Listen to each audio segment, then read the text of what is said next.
Hi, I'm James. My own sister shoved me away in the middle of her wedding reception, right in front of hundreds of people, and hissed, "Move, you're useless, you're ruining my pictures." I just stood there, holding a microphone, my heart shattered into a million pieces. It was in that exact moment I realized that in the eyes of my family I would never be enough. Have you ever felt so completely invisible to the people who are supposed to see you most clearly? Before I tell you what happened right after she said that, the moment that silenced the entire party, leave a comment telling me where you're watching from and subscribe to the channel. Believe me, you won't want to miss the look on their faces when the sky opened up and my other life came calling. The problem wasn't just my sister, Jessica. It was my entire family. They worshipped at the altar of wealth, and I had committed the ultimate sin, choosing a life of service over a life of status. My career in the military was a source of quiet, constant shame for them. It didn't come with a corner office, a stock portfolio, or a shiny German car parked in the driveway. It came with sacrifice, discipline, and a sense of duty they simply couldn't comprehend, let alone value. So while they celebrated Jessica for marrying Kyle, a man whose personality was as flashy and hollow as his gold-plated watch, I was treated like a strange, slightly embarrassing relative they were forced to invite out of obligation. The tension was so thick you could cut it with one of their sterling silver wedding knives. The wedding itself was a spectacle of excess, held at a sprawling country club estate in the rolling hills of Virginia, the kind of place where old money and new money collide in a symphony of pastel-colored suits and champagne flutes. I felt like an alien in my own dress uniform. It was perfectly pressed, the brass buttons polished to a mirror shine, but it might as well have been a beggar's rags. Every other man was in a tailored tuxedo, their wives and girlfriends dripping in diamonds. The air smelled of expensive perfume and freshly cut grass, a combination that suddenly made me feel nauseous.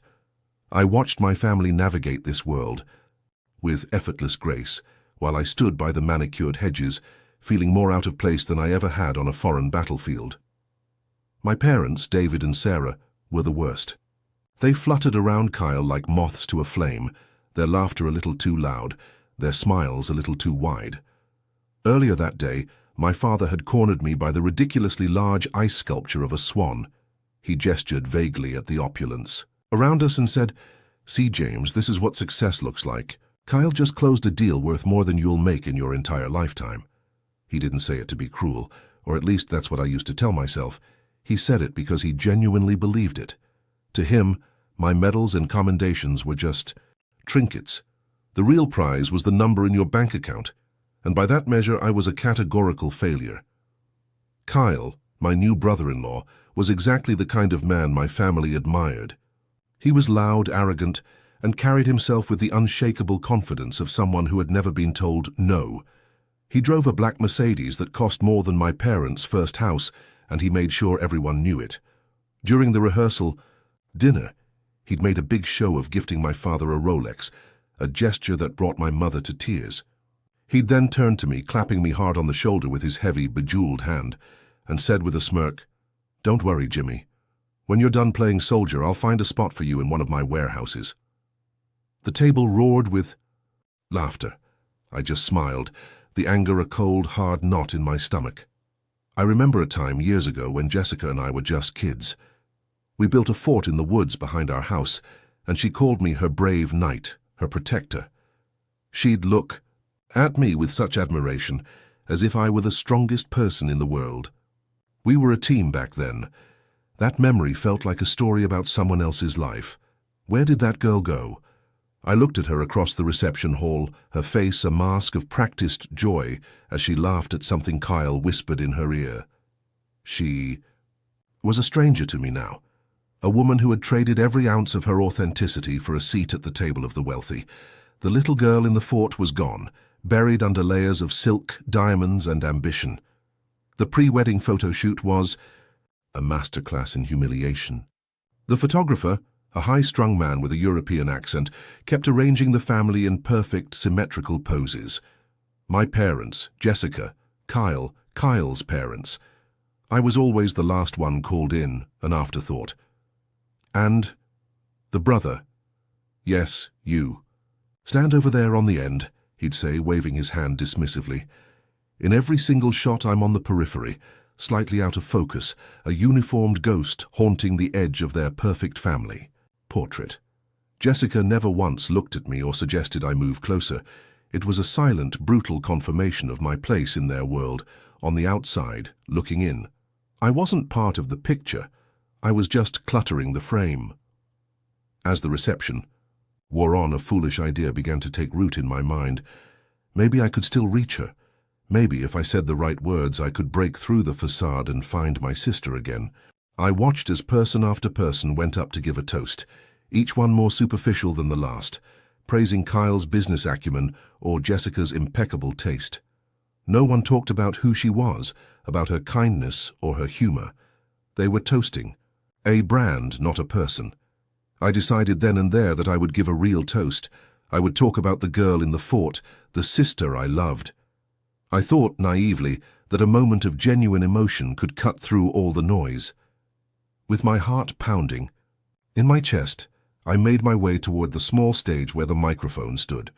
Every step felt like walking through wet cement. I could feel their eyes on me.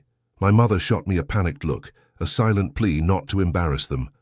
My father just shook his head slightly, a familiar expression of weary disappointment on his face. Jessica saw me approaching, and her perfect smile tightened into a thin, irritated line.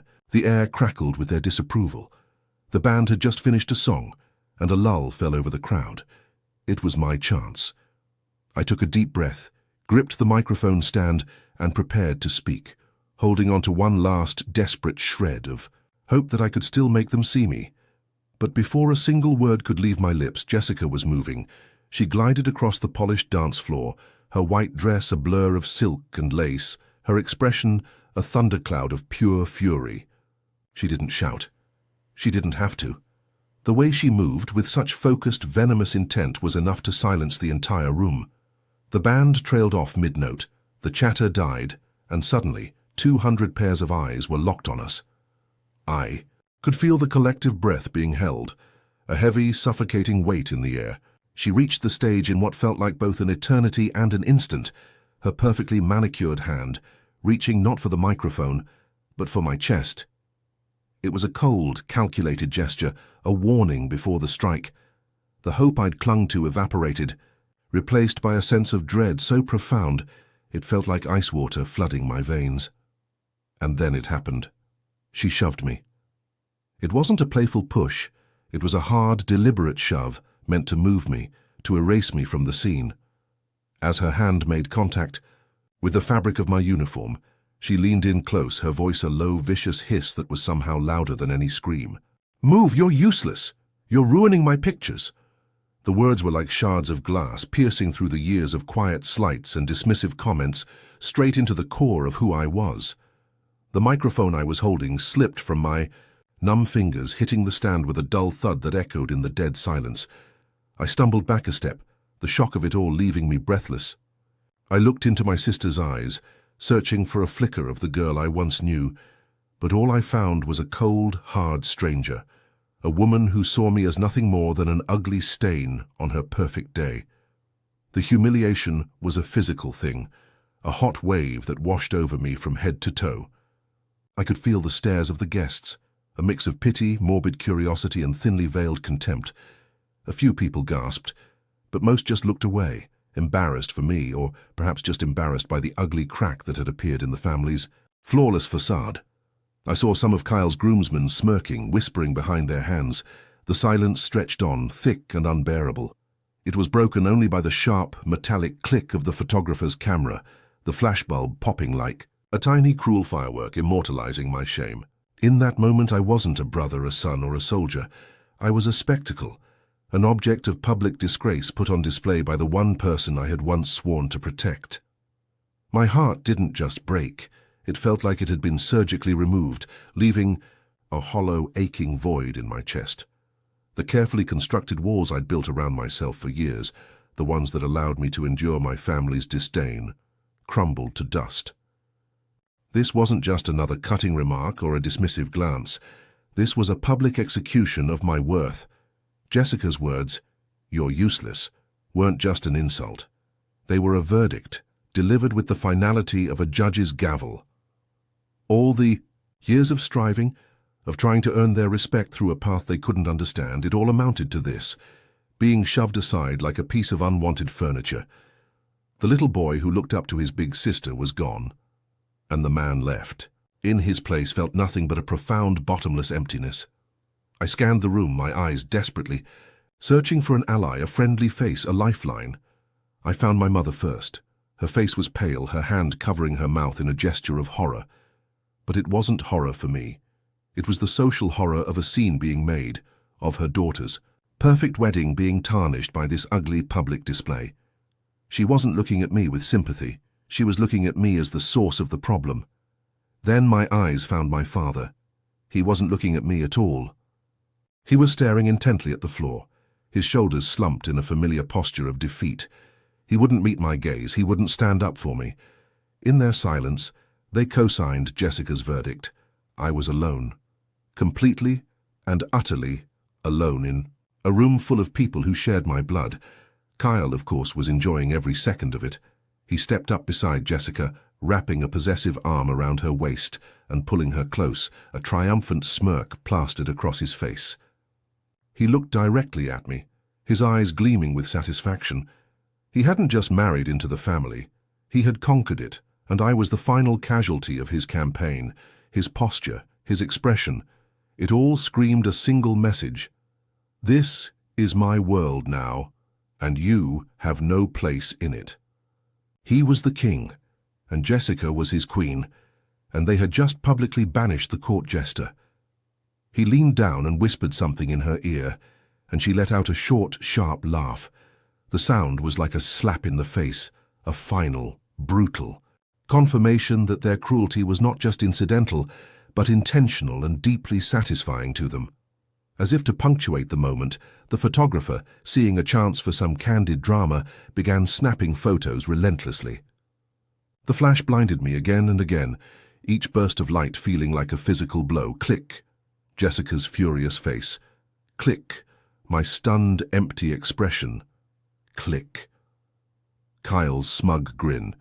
He was documenting my lowest moment, turning my profound, personal pain into a series of glossy images for their expensive wedding album.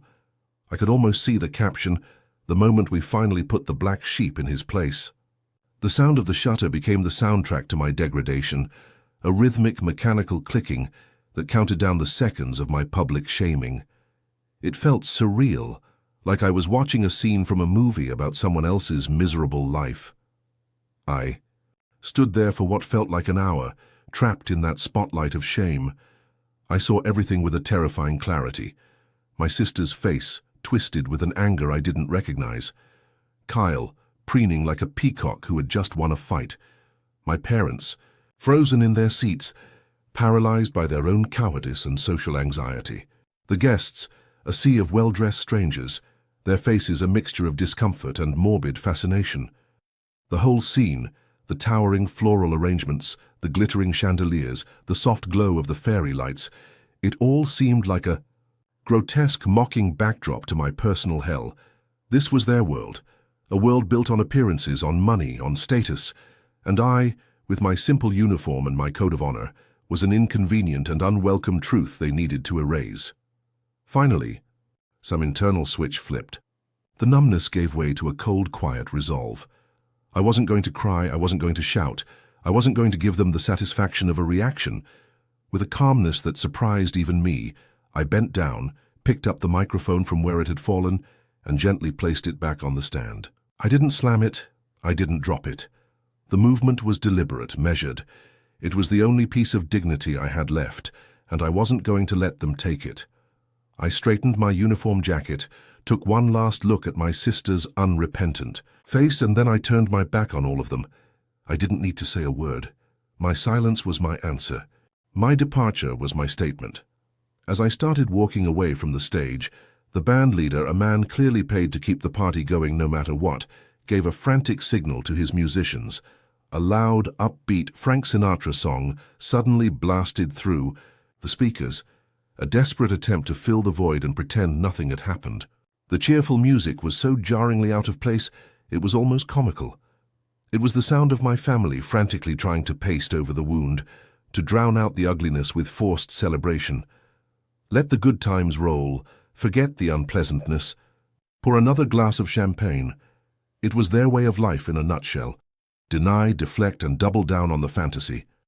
The music followed me as I walked, a hollow, mocking soundtrack to my exit. I didn't run. I walked with my head held high, my military training providing a rigid frame for my shattered interior. I walked past table after table of people who suddenly found their dinner plates incredibly fascinating. No one met my eye. I could feel their gazes on my back, a mixture of pity and relief that the awkward moment was finally over. I was the ghost at the feast, the problem that was now conveniently removing itself. As I reached the grand double doors leading out to the terrace, I didn't even pause. I pushed them open and stepped out into the cool night air, leaving the laughter, the music, and the entire life I once thought was mine behind me. The injustice was complete. There was nothing left to say and nothing left to fight for. It was over. The cool night air was a shock to my system, a welcome slap in the face after the suffocating heat of my own humiliation. I stood on the flagstone, Sateris leaning against the cold stone balustrade, and just breathed. In, out. The manicured lawns of the country club stretched out before me like a dark, perfect carpet under the moonlight. Behind me, through the heavy glass doors, the party was already roaring back to life. The sound of that Sinatra song, so full of forced joy, was a dull, throbbing ache in the back of my skull. It was the sound of my own erasure. I felt a strange sense of detachment, as if I were watching a movie of my own life. The main character had just been written out of the script, and now he was just standing in the wings, waiting for the credits to roll on a life he was never really a part of. Glass doors slid open with a soft whoosh, and my mother stepped out onto the terrace. Her face, illuminated by the warm light spilling from the reception hall, was a mask of frantic anxiety. She wasn't looking at me with sympathy or concern. She was looking at me like I was a problem that needed to be solved, a mess that needed to be cleaned up before any of the important guests noticed. She clutched her small beaded purse so tightly, her knuckles were white. She walked towards me, her expensive heels clicking sharply on the stone, each click a tiny hammer blow against the fragile silence I had found. She didn't come to comfort her son. She came to manage a public relations crisis. I braced myself, knowing exactly what was coming next, because I had heard variations of this speech my entire life. "James, for heaven's sake, what were you thinking?" she began, her voice a harsh whisper, as if the very air had ears. "Making a scene like that at your own sister's wedding. Do you have any idea how this looks? Kyle's parents are in there. His father is one of the most influential real estate developers in the state. What must they be thinking of us right now?" She wasn't asking me if I was okay. She wasn't scolding Jessica for her cruelty. She was scolding me for my reaction, for my very presence, for having the audacity to be publicly wounded. In her world, my pain was an inconvenience, a social blunder that threatened the delicate architecture of their carefully curated image. My humiliation was secondary to her potential embarrassment. I just stared out at the darkness, at the distant lights of the city twinkling on the horizon. I didn't have the energy to argue, to defend myself. What was the point? Her words washed over me, but they didn't sting anymore. It was a strange feeling, like a nerve that had been hit so many times it had finally gone dead. I realized in that moment that I had spent my entire life trying to explain myself to people who had no intention of ever understanding me. I was trying to read them a book written in a language they refused to learn. All my medals, my service, my sacrifices, they were just meaningless scribbles to them. Their alphabet was made of dollar signs and brand logos, a language I had never learned to speak. My silence seemed to infuriate her more than any argument would have. "Are you even listening to me?" she hissed, stepping closer. "Your sister is emotional. It's her wedding day. You can't just walk out like this. You need to go back in there, find Kyle, and apologize for disrupting things. Just smile, have a drink, and act like a normal person for once. Is that too much to ask? You owe your sister that much. You owe this family that much. The word apologize hung in the air between us, so absurd, so profoundly unjust that I almost laughed. Apologize for being shoved. Apologize for being called useless. Apologize for bleeding on their pristine white carpet. It was then I knew with absolute certainty that I was done. I was done trying.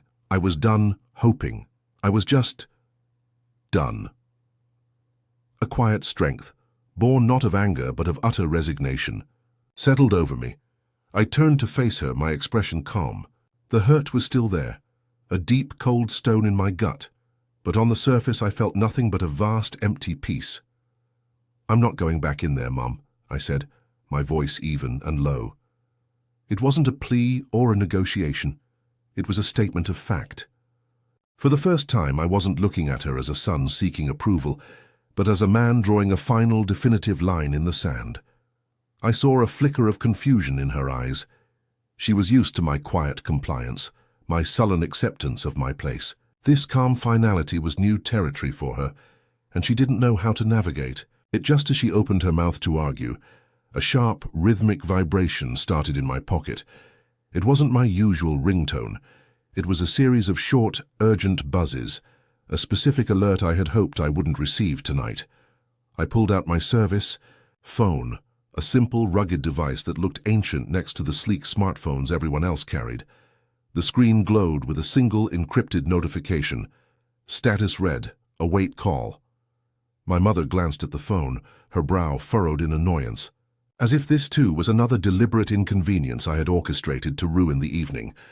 She had no idea what it meant, but the entire atmosphere on the terrace shifted. The family drama suddenly felt small, trivial, like a children's squabble in the face of something real. A moment later, the phone buzzed again. This time, it was a call from a blocked number. I answered it without hesitation, turning slightly away from my mother. "Captain Miller," I said, my voice changing instantly, losing all traces of the wounded son and taking on the crisp, authoritative tone of a military officer. I listened intently to the voice on the other end, my gaze fixed on a point in the distant darkness. My mother stood frozen, watching me. I could feel her confusion radiating off her. Who was Captain Miller? In her world, I was just James, the disappointing son who played soldier. She was witnessing a part of my life she had never bothered to acknowledge, a part that was now intruding on her perfectly planned evening in a way she couldn't control. The voice on the line was all business, delivering information with practiced efficiency.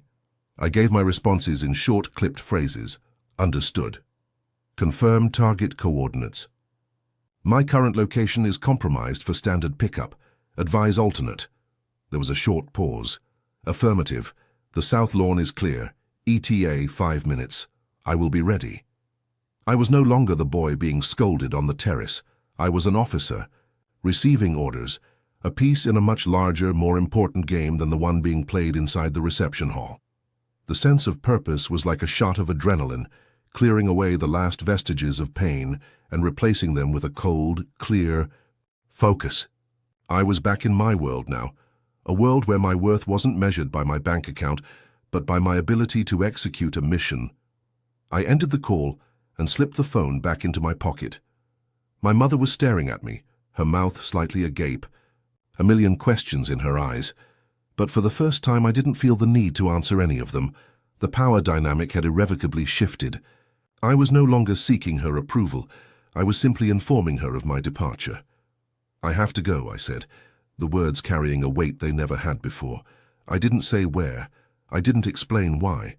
I simply turned my back on her and the warm glow of the party.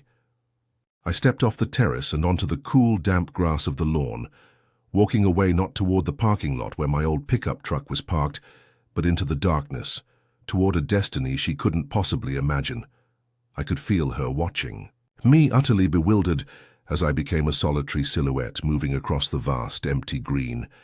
As I walked, the perfectly manicured grass of the country club lawn felt spongy and unreal beneath my polished dress shoes. Each step took me further from the warm golden glow of the reception hall and deeper into the cool, indifferent darkness of the night. The sounds of the party, the forced laughter, the tinny music, the clinking of glasses, began to fade, replaced by the gentle chirping of crickets and the whisper of the wind through the ancient oak trees that lined the property. It was a strange kind of peace, the kind that comes after a battle has been lost so completely that there's no point in fighting anymore. I wasn't just walking away from a party. I was walking away from a lifetime of trying to be seen, of hoping, to be valued.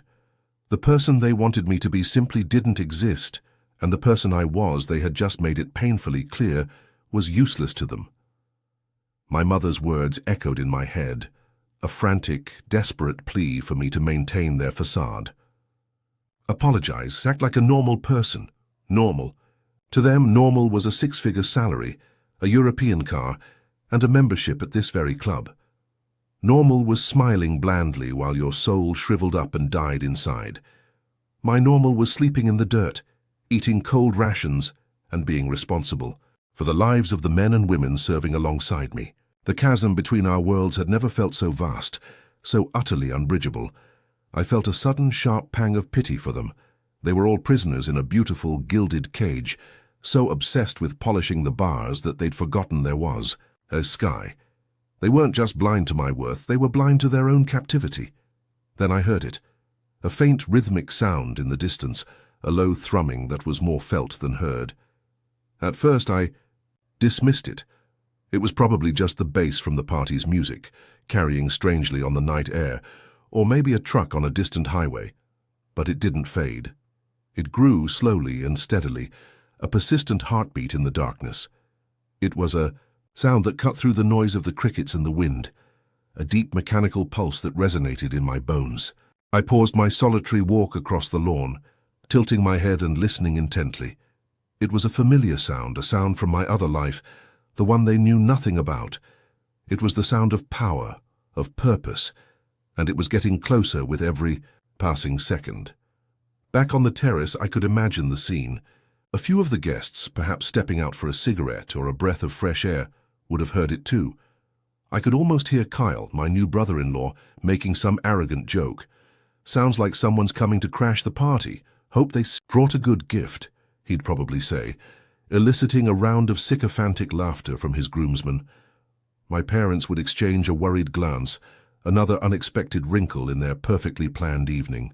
To them it was just an annoyance, a strange noise disrupting the carefully orchestrated symphony of their daughter's wedding. They had no context for it, no frame of reference. It was just an unwelcome intrusion from the outside world, the real world they worked so hard to keep at bay. But I knew. The thumping grew louder, clearer, resolving into the unmistakable whump, whump, whump of heavy rotor blades slicing through the air. My heart, which had felt like a dead weight in my chest just moments before, began to beat in time with that powerful rhythm. I stopped walking and slowly turned, my eyes scanning the dark, star-dusted sky. A sense of calm, focused anticipation washed over me, erasing the last traces of humiliation. The world of pastel suits and champagne towers was about to collide with the world of steel, jet fuel, and grim necessity. My world. I wasn't running away from them anymore. I was standing my ground, waiting for my reality to come and claim me from theirs. The soldier in me was taking over from the broken sun. The noise was no longer a distant thrum. It was a deep, guttural roar that seemed to shake the very ground beneath my feet. It drowned out the band, silenced the chatter, and brought the party to an abrupt, confused halt. I saw figures spilling out onto the terrace, their elegant silhouettes stark against the warm light from inside. They were pointing, shielding their eyes, their faces a mixture of curiosity and alarm. I could make out my mother, her hand on my father's arm, her expression one of utter bewilderment.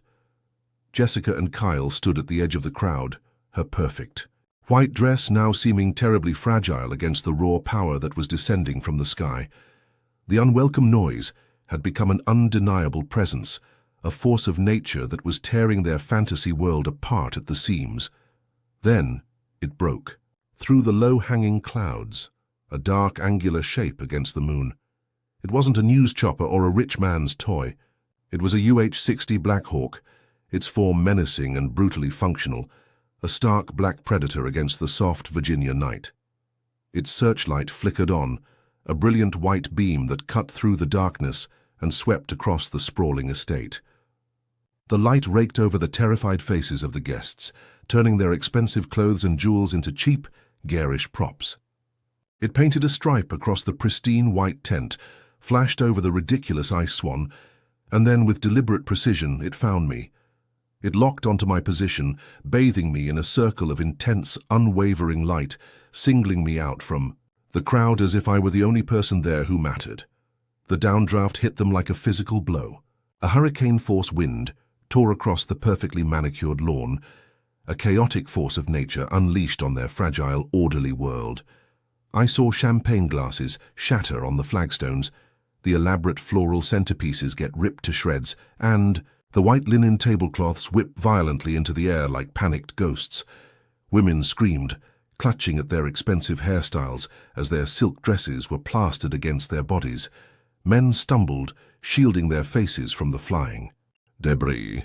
Jessica's perfect multi-thousand-dollar wedding reception was being systematically dismantled, blown apart by a force she couldn't scold, couldn't buy off, and couldn't possibly comprehend. Her face, caught in the sweeping beam of the searchlight, was a perfect portrait of impotent rage. While they scrambled for cover, I stood my ground.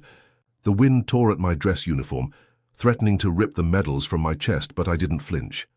My training kicked in, my feet planted firmly, my body braced against the onslaught. I was a solitary, unmoving figure in the center of the chaos, illuminated by the blinding light. In that moment, I was no longer the embarrassing relative, the failure, the useless brother. I was the calm at the center of the storm they couldn't control. All their money, their status, their carefully constructed social hierarchy, it was all meaningless in the face of this raw, untamable power. And that power, that world of consequence and duty, had come here for me. With a final, earth-shaking shudder, the Black Hawk touched down on the lawn, its massive tires crushing the pristine grass just 100 feet from where I stood. The side door slid open with a hydraulic hiss, revealing the dark, cavernous interior and the silhouette of a man in a flight suit. The roar of the engines was deafening, a physical presence that vibrated through my entire body. A hush fell over. The wedding guests, their fear and confusion momentarily replaced by a stunned, disbelieving silence.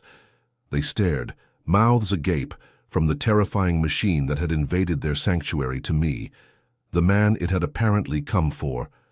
The air was thick with unspoken questions, with the dawning, terrifying realization that they knew absolutely nothing about the man they had just cast out. The climax of their perfect day had arrived, but it wasn't the one they had planned. A man in a flight suit, all sharp angles and purposeful motion, dropped from the open side door of the Black Hawk. He moved with an urgency that had nothing to do with the petty dramas of a wedding reception. He ran across the lawn, his boots sinking slightly into the soft, overwatered grass, his eyes locked on me. He ignored the cowering guests, the flapping tent, the entire chaotic scene. In his world, none of it mattered. He was a messenger from my reality, and he was here to tear down the curtain on theirs. The roar of the engines was a physical wall, of sound, isolating the two of us in the middle of that manicured field, a bubble of consequence in an ocean of frivolity. He stopped 2 feet in front of me, his body rigid. In a single, explosive motion that was both violent and graceful, he snapped to attention. His right hand came up in a salute so crisp, so perfect, you could have heard the slap of his glove against his helmet if it weren't for the deafening noise. The gesture was a thunderclap in the silent, gaping stares of my family. It was a symbol of deference, of respect, of a hierarchical order they couldn't comprehend. It was everything I had spent a lifetime craving from them, delivered in an instant by a stranger who knew my true worth, not because of my bank account, but because of the uniform I wore and the rank I held. Then he spoke. His voice wasn't a shout, but it was pitched to cut through the roar of the rotors with absolute clarity. The words were not for me alone. They were a proclamation, a verdict on the life I had lived in secret. "Captain Miller," he barked, the title hitting the air like a gunshot. "The President is waiting for you." Captain, not James, not useless. Captain. The word reframed me entirely, erasing the caricature they had created. And then the second part of the sentence landed, "The President." The name dropped like a bomb into their small, self-important world, a name so far above their sphere of influence that it was almost mythical. The President of the United States, their world of local real estate tycoons and stock market gossip, suddenly seemed laughably small, a child's sandcastle about to be washed away by the tide. I let my eyes drift over to the terrace. The effect was instantaneous and devastating. Jessica's face, which had been a mask of fury just minutes ago, was now slack with utter, uncomprehending shock. Her perfect makeup couldn't hide the pale, bloodless confusion that had taken over. Kyle, my arrogant, condescending brother-in-law, looked like he'd been punched in the gut. His smugness had evaporated, replaced by a wide-eyed stare that bordered on fear. His Rolex and his Mercedes were suddenly just things, meaningless trinkets. Here in the face of this incomprehensible display of real power, for the first time he looked small. And my parents, my mother's hand was clamped over her mouth, her eyes darting between me and the helicopter, the social calculus in her brain short-circuiting. My father was just staring at me, really staring at me, for what felt like the first time in my life, his face a canvas of dawning, agonizing regret. A strange calm settled over me. The deep, aching wound in my chest didn't magically heal, but the bleeding stopped. The validation wasn't a hot, triumphant fire, but a cool, quiet peace. It wasn't about revenge, it was about release. In that moment, I understood with absolute clarity that their judgment was a cage I had built for myself. Their opinions were meaningless because they were based on a complete ignorance of who I was. I had been trying to win a game they had rigged, and I had just been airlifted out of the stadium. The immense weight of their disapproval, a burden I had carried on my back since childhood, simply dissolved into the wind from the rotor blades. I raised my own hand and returned the pilot's salute, my movement as sharp and sure as his. "Understood, Lieutenant," I said, my voice steady and clear. "Let's go."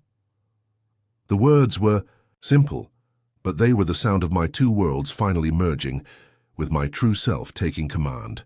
I was no longer the awkward son, the failed brother. I was Captain Miller, and I had a mission to attend to. I was in my element, and they were the outsiders now, peering into a life they could never be a part of.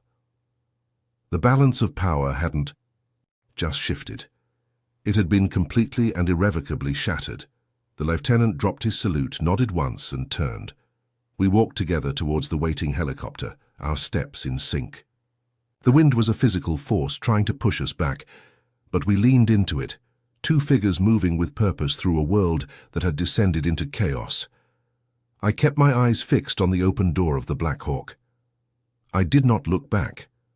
I would not give them that. Looking back would have been a question, a plea for them to see me. By facing forward, I was giving them my answer.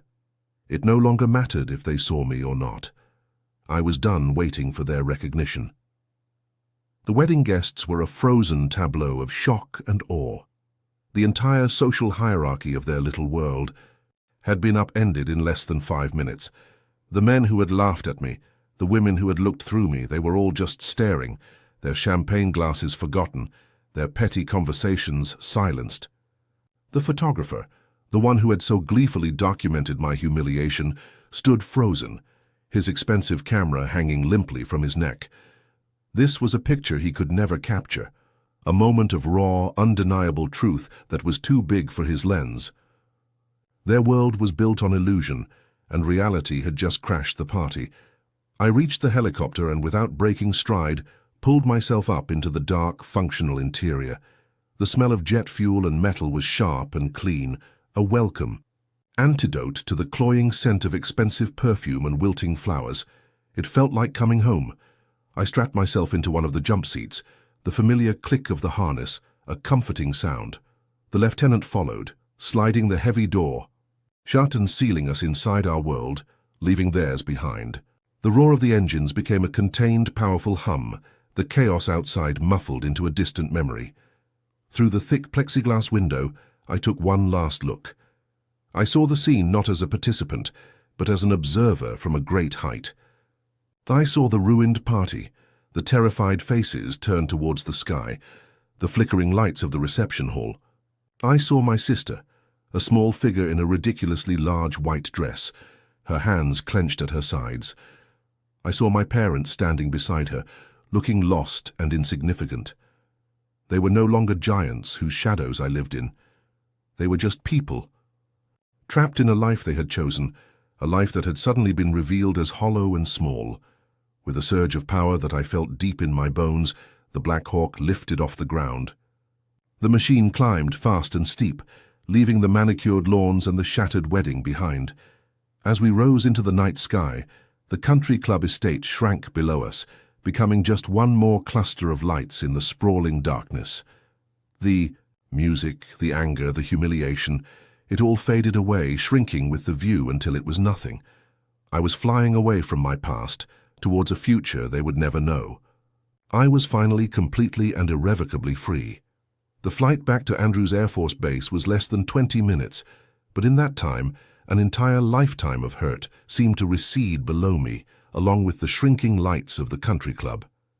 Inside the vibrating belly of the Black Hawk, surrounded by the quiet professionalism of the crew, the world of the wedding felt like a fever dream. No one asked me what had happened.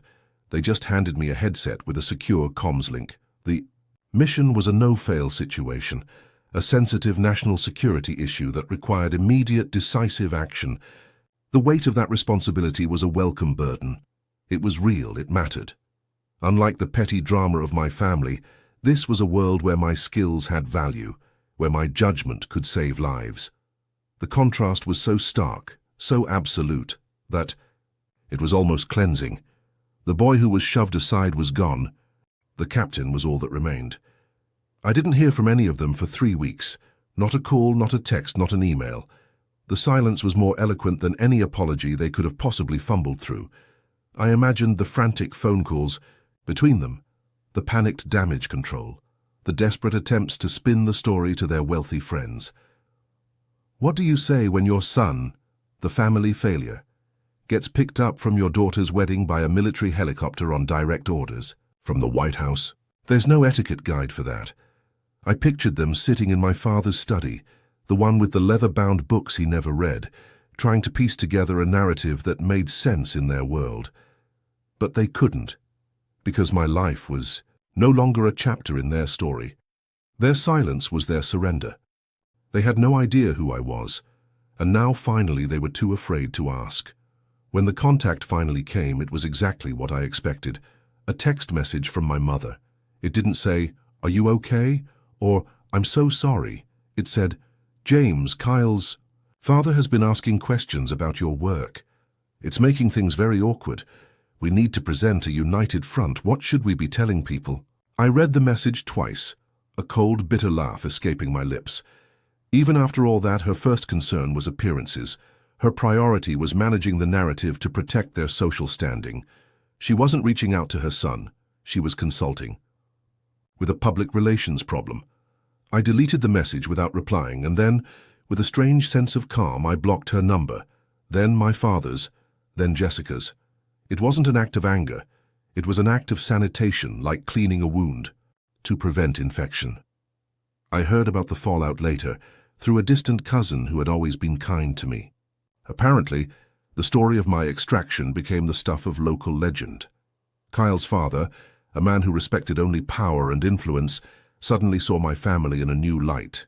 He started treating my father not with condescension, but with a strange, almost fearful respect, constantly trying to pry information out of him about my connections. My cousin said Jessica was mortified. Her perfect wedding, the pinnacle of her social climbing, was now remembered for one thing. The moment her useless brother was revealed to be more important than anyone in the room. The humiliation she had tried to inflict on me had boomeranged, back with devastating force, tarnishing the very image she had sacrificed everything to create. A few months later, a thick envelope arrived from my father's attorney. It was about my grandmother's trust. She had left a small portfolio of stocks, to be divided equally between Jessica and me. It wasn't a fortune, but in their world it was significant enough to matter. I stared at the legal documents for a long time. This was the last thread connecting me to them, a final strand woven from money and obligation. I didn't want it. The next day I had my lawyer draft a simple, irrevocable document, signing over my entire share to a charity that supports the families of fallen soldiers. I sent a copy to my father's attorney with a short, polite note. There was no grand statement, no angry letter, just a quiet legal severing of the final tie. My inheritance from them wasn't money. It was the freedom I had taken for myself that night on the lawn. Years passed. I was promoted, served 2 more tours, and eventually took a position as an instructor at West Point. I built a new life, a new family forged in shared purpose and mutual respect. One crisp autumn afternoon, I was in Washington, D.C. for a conference. As I was leaving a coffee shop, I saw them, Jessica and Kyle, walking on the other side of the street. She looked tired, the practiced smile she wore at her wedding replaced by a tight, anxious line around her mouth. Kyle was talking on his phone, gesturing impatiently, ignoring her completely. He still wore the expensive suit and the flashy watch, but the arrogance had curdled into something sour and dismissive. They looked like strangers forced to walk together. I felt a brief, fleeting pang of something, not pity exactly, but a sad recognition of a life wasted chasing the wrong things. I didn't cross the street. I didn't call out her name. I just stood there for a moment, an anonymous man in a crowd, watching the sister I once knew walk away. She never saw me. In her eyes, I was probably still the useless brother, the ghost who had ruined her big day. But it didn't matter anymore. The need for her to see me, to understand me, had vanished completely. The gaping wound she had carved into my heart that night had finally scarred over, leaving not a tender spot of pain but a tough, resilient piece of who I had become. I turned and walked in the opposite direction, towards my own life, feeling nothing but the cool autumn air on my face and a profound sense of peace. My life now is quiet, and it's my own. I'm married to a woman who knows every part of me and sees my service not as a failure, but as the core of who I am. We have a small house in upstate New York, with a porch that looks out over the Hudson River. Sometimes, when a helicopter flies overhead on its way to the academy, the sound of the rotors takes me back. I don't feel the sting of the humiliation anymore. I don't feel the anger, I just feel the wind, see the blinding light, and remember the incredible, terrifying lightness of being lifted out of a life that was never meant for me. It wasn't an ending, it was a beginning. That night wasn't about them seeing my worth. It was about me finally seeing it for myself. Their world of money and status is still there, a glittering, hollow spectacle that I no longer have to watch from the outside. I'm not on the periphery anymore. I'm at the center of my own story, a story written not with dollar signs, but with honor, duty, and the quiet satisfaction of a life lived with purpose. The greatest victory wasn't the look on their faces. It was the silence in the helicopter on the flight away, the silence of a future that was finally and completely my own. If you know someone who needs to hear this message of self-confidence, please share this video with them. Don't forget to subscribe for more stories about finding your own path, even when it's not what others expect. Thank you for listening. What I want you to take away from my story isn't the dramatic exit or the shock on their faces. That part was just noise. The real lesson, the one that settled in my bones long after the helicopter engines went quiet, is that you can spend your whole life trying to earn a seat at a table where you'll never be welcome. You can contort yourself into a shape you think they'll accept. You can silence your own voice to make them more comfortable. But in the end, their validation is a mirage. The real moment of victory wasn't when they saw my rank. It was when I finally understood that their opinion of me was a cage I had locked myself in, and I was the only one who held the key. It was never about them seeing my worth. It was about me finally seeing it for myself without needing their permission. We all speak different languages of value. My family was fluent in the language of dollars, designer labels, and social status. Their entire world was built on what things looked like from the outside. I, on the other hand, had learned to speak a different language, one of duty, sacrifice, and integrity. For years, I was desperately trying to translate my life into their language, hoping they'd finally understand. But it was a futile effort. You can't explain the color blue to someone who only sees in black and white. The lesson isn't to shout your truth louder, it's to find the people who already speak your language. Your worth is not debatable, but you have to stop trying to prove it to an audience that will never applaud. So much of our pain comes from letting other people define our success. For the longest time, I carried their definition like a heavy rucksack. I was a failure because my bank account was small and my car was old. I was useless because I didn't fit into their glossy picture of a perfect life. But true value isn't something you can hang on a wall or park in a garage. It's the quiet stuff. It's your character when no one is watching. It's the promises you keep to yourself. It's the strength to choose a path with heart, even if it's a harder road. That night I didn't gain value. I simply stopped letting them devalue what was already there. Your worth is intrinsic. It's not granted by a committee, and it certainly can't be taken away by one. The hardest part of this entire journey wasn't walking away from my family. It was walking away from the hope that one day they would change. That hope can be a powerful anchor holding you in a harbor of constant disappointment. You keep waiting for the apology that will never come, the understanding that will never dawn. But freedom isn't found in them changing. It's found in you accepting that they won't, and loving yourself enough to build a life beyond their shadow. Letting go of that hope is terrifying, because for a moment you feel like you're in freefall, but then you realize you're not falling, you're flying. You're finally free to navigate by your own compass towards your own true north. If you feel like the outsider in your own life, like the black sheep in your own family, I want you to consider something. Maybe you're not on the wrong path. Maybe you're just the only one brave enough to be on your path. Being different isn't a sign of failure. It's often a sign that you're refusing to compromise on who you are. The world will always pressure you to conform, to fall in line, to join the procession, but your unique journey holds a power that conformity can never offer. Trust that path. Follow it, even when you're walking alone, because it's the only one that leads back to yourself. The destination is a sense of peace that no amount of external approval can ever buy. Ultimately, you have to be the one to define your own mission. Stop waiting for the world to hand you a set of orders telling you who to be or what to value. Write your own code of honor. Decide for yourself what a successful life looks like. Is it wealth? Is it fame? Or is it something quieter? Is it kindness? Integrity? Leaving the world a little better than you found it once? You know your mission. The opinions of others become irrelevant noise. Their judgment can't touch you because you're not playing their game anymore. You're living by a higher standard, your own. The ultimate respect isn't what you get from others. It's the respect you earn from the person looking back at you in the mirror. My story isn't about a helicopter or a dramatic rescue.